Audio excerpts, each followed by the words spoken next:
ગત રોજ એસીબીમાં ફરિયાદ મળેલી ઉધના ઝોનમાં ફરજ બજાવતા આસિસ્ટન્ટ ઇજનેર જિગ્નેશ મોદી, જેઓએ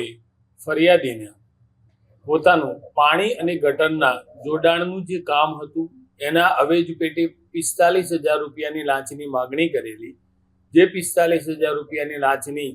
તેઓએ સ્વીકાર કરતા પકડાઈ ગયેલા છે, જેઓ વિરુદ્ધ કાયદેસર કાર્યવાહી હાથ ધરી ઇન્વેસ્ટિગેશન ચાલુ છે। આ જિગ્નેશ મોદી અગાઉ 2021માં પણ જ્યારે રાંદેર ઝોનમાં ફરજ બજાવતા હતા એ દરમિયાન પણ 15,000 રૂપિયાની લાંચની માગણીમાં અને એ સ્વીકારમાં પકડાયેલા છે,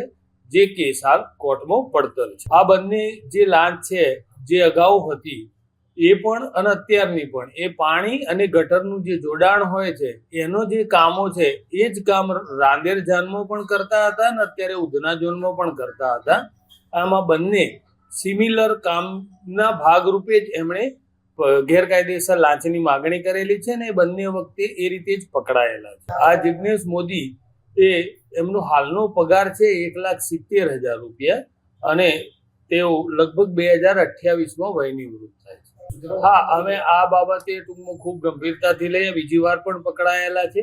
અને આગળના એમની જે પોતાની અપ્રમાણસર મિલકત કે હાના તમામ મુદ્દાઓની તપાસ કરીશું અને આ બાબતે એમના જે બી સક્ષમ અને સુપરવાઇઝરી અધિકારી રહ્યા તેઓને અમારા નિયામક સાહેબ મારફતે પણ અમે રિપોર્ટ પાઠવીશું અને આગળ કાર્યવાહી હાથ ધરીશું।